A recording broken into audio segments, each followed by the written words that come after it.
Hello there, my very good friends. On today's wrestling news, we've got a WWE fan favourite with backstage politics and Vince McMahon changing his mind. A major update on WWE's plans for NXT and the main roster. An AEW fan favourite has a new backstage role. And Matt Cardona wears a WWE title on a Japanese show. Sort of. I'm Adam Wilborn. And I'm speaking purely in weird inflections today. And this is the news. God damn it, who put a question mark on the teleprompter? Strange. Let's get this thing going by talking about a report on LA Knight. Yeah. So Andrew Pollard yesterday on the news spoke about a report from Better Wrestling Experience / Boozer Wrestling, talking about how LA Knight was going to get a push after SummerSlam. Well, we've got a different report here to talk about from PW Torch's Wade Keller. That's pretty damn interesting. Vince McMahon has decided that he is a fan of LA Knight after all.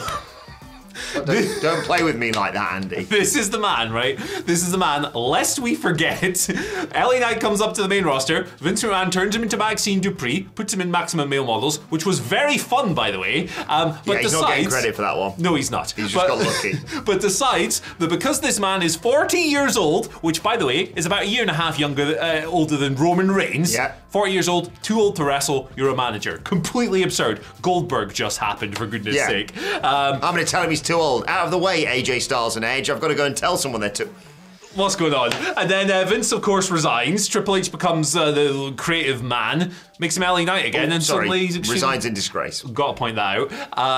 LA Knight's the most popular guy in the company, and Vince has come round to him. The report just speaks a little bit about how Paul, Triple H, Levesque, and Vince have they just noticed how popular he is, just how over really? he is. Yeah, I know, it's kind of crazy. You're not there at WrestleMania? Yeah. I was, and you dropped the ball. You brought your bloody son, you idiot. You dropped the ball on Friday as well. But hey, here we go.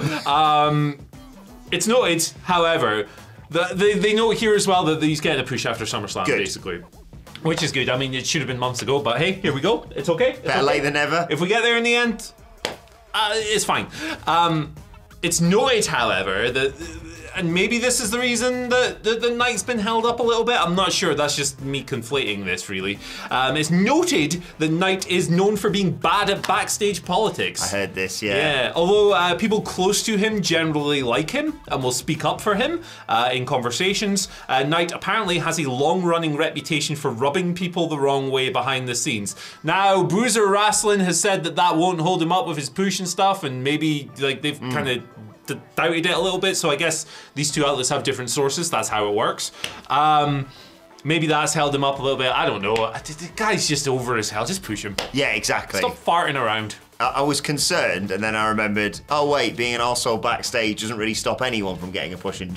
Shawn Michaels existed. Yeah, exactly. I was glad I saw that report over the weekend, by the way, Andy, because after watching SmackDown, I was like, guys, what are you doing? What's this? I'm really happy. I presume it's going to be Santos Escobar, and I think he's going to do a great job, and I think he did a great job. He had one of Austin Theory's far better matches this year on SmackDown, so I'm not going to, have a go at him.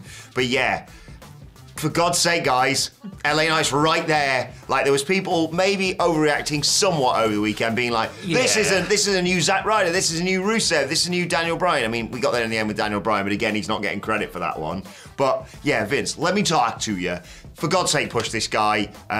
If it's immediate after SummerSlam, I'm fine with it. But it feels like at the minimum, he has to win a mid-card title this year. Yeah, absolutely. But let us know what you think down below. What did you think of SmackDown? Do you think LA Knight losing, do you think that makes him the new Zack Ryder? And by the way, this is a question that we actually spoke about on last week's Q&A video, so check that out. It's on the channel. If you can't find it, he's ripping Bret Hart and Hangman Adam Page in the thumbnail. So check that out. Comment below. It'll be a good time. I haven't checked my Twitter over the weekend. Good move. Probably should never go back to. Sir, soon please. To be X. I was going to say, refer to the app by its correct name. Cheesy peeps. A little bit more on Zack Ryder in a while, by the way. Stick around. Or the former Zack Ryder. He's on the show. Who's, he's here. Let's see Matt Cardona is up to his old tricks again. Yes. But anyway, let's talk a little bit more about SmackDown, because on SmackDown you may have seen quite a few people from NXT on there, the likes of Tiffany Stratton, the world champion Carmelo Hayes, and of course Tony Tony D and Stacks, the main stars of NXT. There was a few others in the crowd, but I mainly got excited about Tony D and Stacks, if I'm honest. But that is an indication of WWE's mentality, I suppose, towards NXT and making it the third brand. Obviously, it was sort of the third brand. It did very well at Survivor Series for a while, and then they lost the Wednesday Night Wars to AEW and went right back down to developmental. Well, that's how we're going to perceive it anyway. But yes, according to Worked Wrestling on Twitter, they said ahead of SmackDown, there will be NXT appearances on SmackDown tonight, including a WWE legend, that was Shawn Michaels, as we reported over the weekend, due to the event taking place in Orlando, Florida, near the Performance Center. It was stated earlier this summer that Nick Khan hopes to have NXT as seen as more of a third brand as opposed to developmental. And I'm excited by it. You know my love for NXT. It's very different from the NXT that triumphed at Survivor Series a few years ago, but it's full of characters. You can't deny that. I mean, we've seen what Pretty Deadly did on SmackDown and have done since they moved up to the main roster. And I was very excited seeing all my friends on all your main friends. roster. That's what it feels like. It's a family watching NXT, because people are like, what the hell's going on over there? And if you know, you know, and if you don't, you think, that show's very different to the black and gold that I remember it as. Yeah, it's a different energy. This is in line with their recent strategy on Tuesday nights. We've seen Baron Corbin and Mustafa Ali, people like that have become full-timers on NXT pretty much. You've had Seth Rollins going down to face Braun Breaker. Now we have Dominic Mysterio winning the North American Championship and popping ratings. Yeah. And the Judgment Day are set to continue down there. The TV ratings for NXT have been very good these past couple of months as well. I'm not going to sit here and break down numbers because our audience generally hates that, but the show's doing well. Yeah. For me personally, like I cannot watch NXT. No. Too cartoony, too many caricatures. You get like one or two great matches every single week. I'm not denying that. Yeah, your Dragon off Braun Breaker the other week was sensational. Yeah, but the show is generally not to my taste, but that's okay because everyone likes different kinds of ice cream. Yeah, it's like Barbie and Oppenheimer right here when it comes to NXT. Well, the only one of those two I've seen is Barbie, and it was great. So what are we talking about? I need to go and see that. I definitely need to go and see that. This guy showing up is a huge pop for any wrestling fans. And you know what else is a huge pop? What's that? When you sit there on your phone and you get that little notification saying the boys have uploaded a new video. Hey! You can get that by subscribing, hitting that bell, ringing the bell notifications. It really does help us. Thank you so much for your support. We love you. We love you. Yes, yes, oh yeah.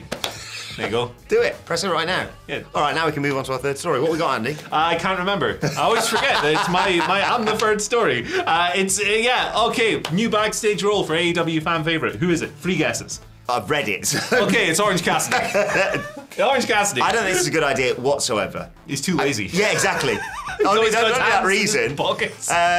Cassidy, what do you reckon we should do in the match tonight? Whatever. This is a report from Fightful Slides. Cassidy, as well as being on-screen wrestler guy, international champion, all of that stuff, he is also now a producer/agent for AEW. And recently, he's been involved in... There's a couple of matches mentioned here that he's produced. One was a Ring of Honor match between the Infantry and the Kingdom. The other, very interesting, because this match kicked ass, Big Bill and Brian Cage versus Matt Sydal. Really? And Trent, which that was a lot of fun. The other week on Rampage. Fightful note, there's some interesting stuff on producers' roles here. In AEW, they're on headsets during the matches, they're relaying directions while the matches are going on, ensuring things stick to time, getting ideas out there. They also go over the matches with the wrestlers in advance, which... that's kind of the job, I guess. And they forward any important spots to the production team if they need to know anything, like anything pertinent and stuff like that. So Cassidy is currently in the midst of one of, in my opinion, one of the best title reigns in AEW history. Yeah. 280 plus days, 27 successful defenses, undeniable for me. For me, I think he's going to make a great agent. The guy is a genius of laying out matches. You think it's a one-note gimmick, the pockets, the sloth stuff, but he does something different every single match. He's great. He's got a good mind for this. I think he's going to be tremendous. Yeah, I think, with the history and weirdness that someone like that's got, it obviously makes sense to get him helping out people working on their matches. I think obviously it'd be great to have someone like that from his style to have a real different perspective on match. You've talked before about Bryan Danielson doing stuff as well on Collision. I'm intrigued to see how this goes, and yeah, I think I assume, and I've never heard otherwise, that he's not well liked within the industry as well. I think this is a really good move by AEW. It's also really smart because Orange Cassidy is 39 years old, and as we all know, that's 1 year away from being too old to wrestle. The time's coming for you, Cassidy. Yeah, he's got his job sorted for when he's too old to wrestle. Perfect. Anyway. Right, let's talk about Matt Cardona, because you may have seen images over the weekend of him wearing the NXT Women's Tag Team titles at a DDT show.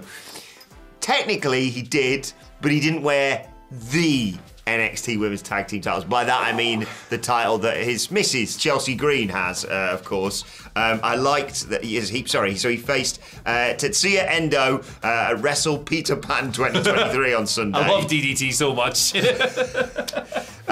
This obviously, coming 6 days after his wife Chelsea won the tag titles with Sonya Deville on Monday Night Raw. But it wasn't her actual tag title, it was a replica, and she handled this in the best possible way, as you can on Twitter. She tweeted a video entitled, "Twitter continues to lose brain cells," saying, "So I know that a lot of you guys saw that my husband won the DDT Pro Universal title last night in Tokyo, and when he came out, he brought one of the WWE Tag Team titles with him. Well, my friends, it is time to go back on Twitter and delete your ridiculously idiotic tweets, ... because it was a replica. I know, shocking, right? I did not give my brand new piece of jewelry to my husband to take to Japan with him. It's right here, safe and sound in the arms of its rightful owner." Do you think people go and apologise on Twitter? It doesn't really feel like that's the thing that people do on social media anymore. That's not how people behave. I can imagine, right? I wasn't on Twitter much over the weekend other than to gush praise on Willow versus Fina. Oh, but, great, yeah. I can imagine that there were people who were generally upset. You can't take a WWE belt to Japan. That's not even the company. Goddamn respect on it, respect that belt. So I can't put the belt in the belt. I'd imagine that there were some people who were really upset by this. So I like that Chelsea's response is to just go, "You're a bunch of idiots. Shut up." It's kind of funny. My odds on Matt Cardona winning the Universal Championship, whatever it's bloody called now, on the next show. Wait a second, Roman's giving him that? What if Chelsea comes out with a DDT belt on Raw tonight? Oh my god. Look, Matt Cardona is the king of promotion. Yep. I love this. This is just fun. And I got a kick out of Chelsea just going brain cells, blah, blah, blah. Yes, brilliant work from both of them. I really like, just a quick word on, I think we talked about it at the time. I love Chelsea Green as a champion within WWE. I think it's long overdue. The character rules. And her and Sonya as a team just works. Yeah. I thought her and Carmella was working really well as well. And then obviously Carmella's pregnant, so good life news. She's taken some time off. Sonya has slotted in, and I was like, oh well, I really like that thing. So is the new version of this tag team going to be as fun? Yes. As much as Sonya has taken a fair few losses, not recently, but in the past year, for example, I still can believe that she's the ass kicker of the team, and Chelsea Green is the Karen of the team, basically. But yeah, Matt Cardona. We've got several interviews with him on this channel. Go and watch them, but not if you've got children. They are all completely unhinged. Yeah. You should check them out. Right, let's move over to your Twitter questions at WhatCulture WWE. Of course, you want to get in touch with us, or we take questions occasionally from the community page as well. First question today comes from Brandon C, who says, "Hey guys, aside from the what chant, what do you think is the most overused chant in modern pro wrestling? Personally, I think it's 'This is awesome.' It's been very watered down as of late due to the high quality of matches we now get regularly." I don't mind "This is awesome." I think if you go to a show and you're having fun, you should express that. You should get into it. I don't like people like saying, "Oh, this fan is too into it," or "They're too loud. The crowd is too loud. They pop for everything." Blah blah blah. I hate that, actually. Let people enjoy stuff. Let people get really into it. Does calling everything awesome deplete the meaning of the word? Who cares if people are having fun? Yeah. Doesn't matter. For me, there's two that I really hate. One, you go back a few years when Full Sail University would chant, "We are awesome." Oh my god. That was dreadful. Just throw that in the bin. Get it out of here. And "This is wrestling" is one I don't really like either. Unless it's done kind of ironically and it's like a comedy, like the giant pandas here kicking ass with a blow-up doll and stuff. I don't mind that, but literally everything you see happen in a ring is wrestling, my friends. Don't be snobby. Yeah, I think the only time I've been excuse you? When they dropped the "This is awesome" chant, we were at WrestleMania watching Edge and AJ Styles. Well remembered because of Damian Priest arriving and the start of something awesome with the Judgment Day. But they dropped the "This is awesome" chant in a very glacial moving match, and Michael Hamflett was furious. He was looking to find each individual fan that was chanting that. Yeah, I was going to say the "We are awesome." What the hell are we doing here, guys? Yeah, the really bad chants that I'm not going to even go anywhere near from back in the day, I'm glad they're not a thing anymore. Yes, of course. People understand that you know, you can F and Jeff if you want, right? That's fine, but there is a line, and hey, why don't we try not crossing it for a while as wrestling fans? But I'll be honest, as long as you're making noise, I hate a quiet crowd. Yeah. If it's, you know, if it's more due to the, you know, conditions, i.e. like respectful Japanese crowd, that's one thing. But if it's a North American audience who are just sat on their hands, I'm like, guys, what are you doing? You paid money for this. It's like going to a football game and going, we're just going to go to Lou and not watch this. What are you doing? That's why. What are you doing? That's why I don't like it when people complain about crowds like being too into stuff and like chatting. This is all. It's like people enjoy stuff. Like I saw people complaining about you've still got it and you deserve it chants, and I'm like, but sometimes that's really nice for people who really do deserve it or do need the reassurance that hey, you still got something to offer. Yeah. Feel free to do chants within reason, rather than just being that. It's not been as bad recently, but the Raw crowds a couple of months ago, I was like, have they forgotten to turn microphones on? What's going on here, guys? Oh, cheer up, guys. Like, I know Roman's not out there right now, but there are other people, they're trying really hard. Yeah. Next question, I do apologise for this, to Mark Solid, because it was his birthday a few days ago. And we are useless. We completely missed it, and he sent dogs. It's like double whammy. Mark, belated happy birthday for all of us here at WhatCulture. Just turned 29. 29? I remember when I turned 29. It was 84 years ago. All right, Hamlet. He's not even here today. That was a low blow. No, sorry. He's been put in a home. Yeah. That's what he's doing. Thoughts on Riddle joining Imperium? Writes Mark. Give him a more serious side. He already zips his shirts all the way up and could even turn Gunther face or return Riddle face. I think he's too much of a clown. Like his character, he's a wacky jester guy. I think he's too far gone. I think that's fundamentally who he is as a person as well. I don't think it's a good fit. I don't think they could pull it off. I think there is a storyline there, like him like having cut his hair, maybe even dye it, like wear the outfits that they wear, and him slowly be like, I want to go back to being the stoner, with maybe like a return of Randy Orton as part of it all. But yeah, it just jars far too much for me. I think most people, I haven't actually had a chance to talk to you about this. Most people think Drew McIntyre, yet again, at a big show is going to be screwed by a new person joining a faction, i.e. Ilya Dragunov.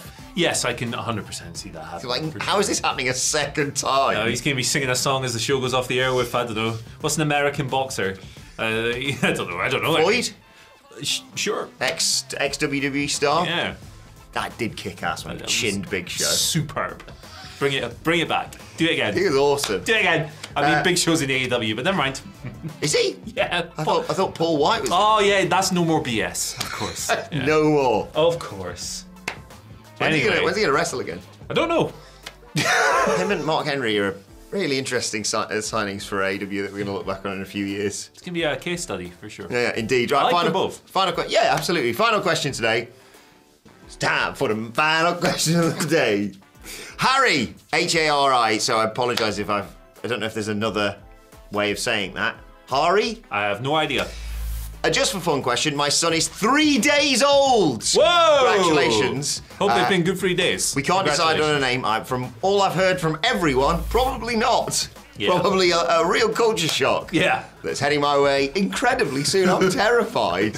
What are your best and worst wrestling-related baby names? I have to say, when Anne-Louise has been suggesting names, if it is the name of a wrestler, I almost go, no, we can't do that because I'm automatically, that's going to think of, like, I know a lot of people who are teachers who've had kids, and if they're like, if had a bell end in their class, they're like, well, we can't have a Steve because he's a little twat. Steve's a prick. Yeah. I don't know, like, I mean, I wouldn't call my kid the Undertaker. Yeah, Mordecai, fair enough. The Undertaker Murray. That'd be a strange Mordecai one. Murray? That's not bad. Hello? That sounds like a detective from the 70s. Just one more thing from me, Mordecai Murray. Double M, baby. I don't know. What's a good baby? I'm not going to have kids because I don't want them. So I don't really, I'm not you're the expert on this. Bastion? Bastion, what? Bastion Wilborn. Repo Man, Wilborn. And we could we've got halfway there with Blue Kane, but we can try and really reclaim the name Kane from being less about arsehole. Kane! You have to say it like that. Yeah. Kane! So it doesn't respond unless you do the Howard Finkel. Yeah, I do think if someone said like a friend of mine has just called their kid like a big they've called him Atlas, which is awesome. Yeah. Right, but if someone had said, oh, I'm going to call my kid Roman, I'd have been like, I have to acknowledge my tribal chief. Yeah, every day. Heads up. No, there are wrestlers. I will say this. There are wrestlers with at least one of the names that we are considering, but I will say it played no involvement in that. I mainly think of a footballer when Anne-Louise says that, but I don't know if she knows that, so let's keep that to ourselves. Okay, fair play. Right, on that note, sharing secrets with us, we'll share this video with you, and we'll see you tomorrow. Babies and names. Baby names. Yes.